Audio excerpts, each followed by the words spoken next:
Okay, so I can get in front of my 1,000 of dance parents and stuff at my shows, but you guys really intimidate me, and I'm really nervous.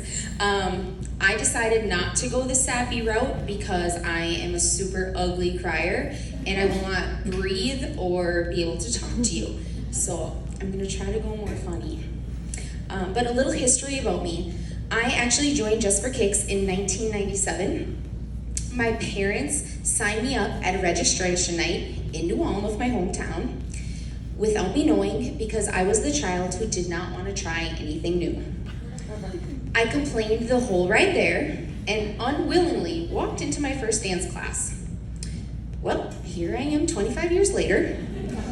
Coach Tanya, you must have done something right.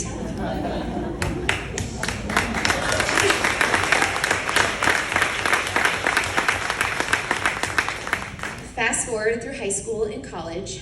At 19 years old, fresh out of college, I was a baby, I met up with Marnie. And we met at Perkins. And she then hired me at 19 years old. You had a lot of faith in a 19-year-old. It did. So my very first year, I was the Nicollet Just for Kicks director, which is a very small town in Minnesota. I had a whopping 21 dancers, a tiny and a wee petite class. I now am currently the director of St. Peter and New Ulm, and I have over 825 classes being taken.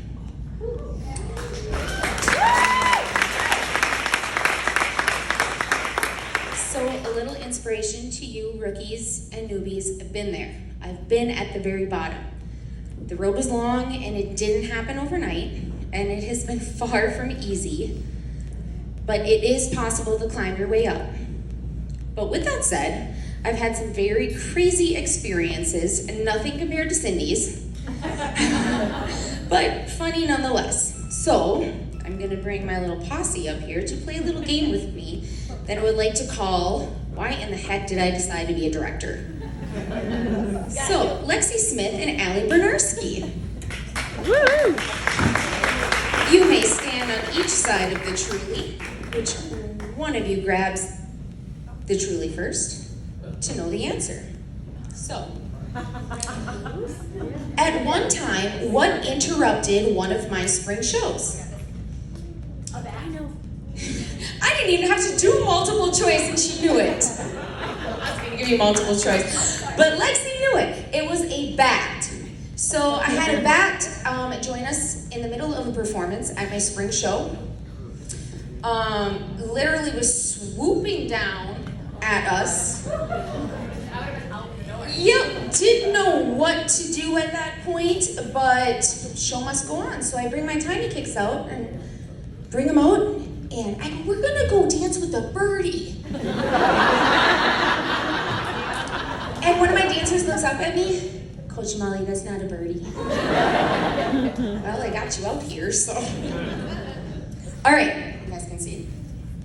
Next question, Brooke Milky and Tanya Peterhines. I don't know if they're gonna know the answer to this one. Oh, sorry. Come on. I am giving you multiple choice. Sure. I walk into my last dance class of the season, and I find this in our studio space. What? Do I need multiple choice? No, she don't. Oh, she can't? Oh. Let's hear it, Tanya. What is it? It's a mouse.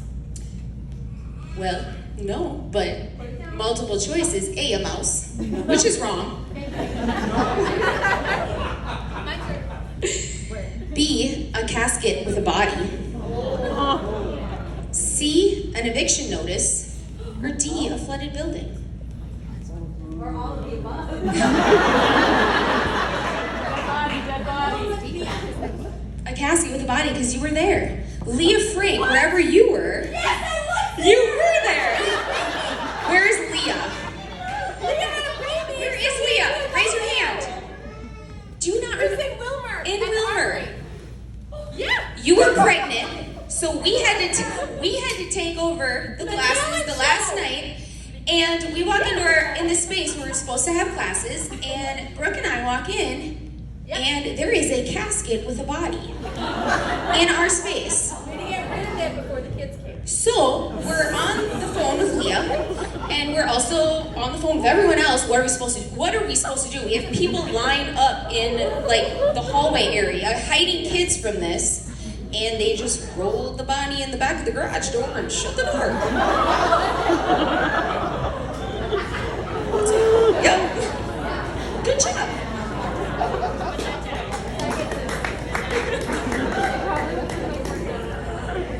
And now Jessica Drexler and Whitney Torrey.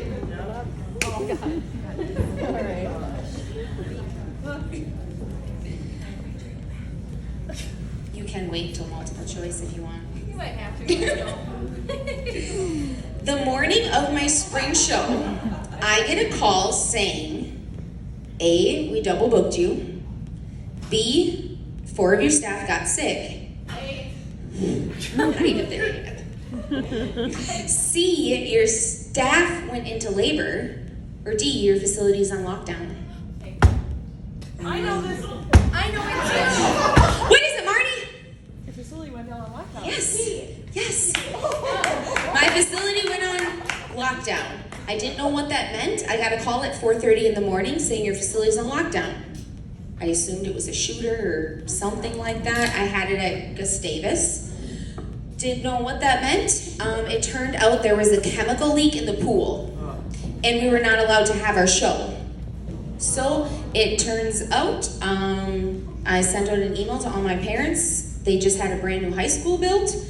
My parents pulled some strings, called me by 6 a.m. We had the whole show rescheduled, and it went off with a hitch. Same day. Same day.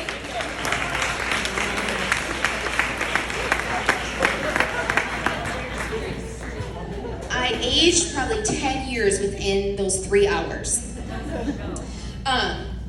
Those are just a few of the craziest things, but there's a lot of others, and you're all gonna go through weird things that you will never be prepared for. But this is so worth every minute of those crazy experiences and the things you can't imagine happening, because they're still gonna happen.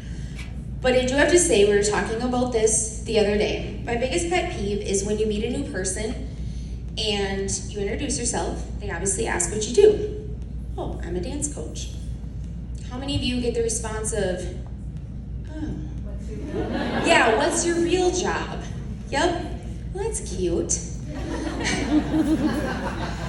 Well, facts are you can make a living, you can pay your bills, and you can also love what you do at the same time. So thanks to Cindy and Steve, thanks for all our home office staff and everything they have created, because you have given us one cool ass job.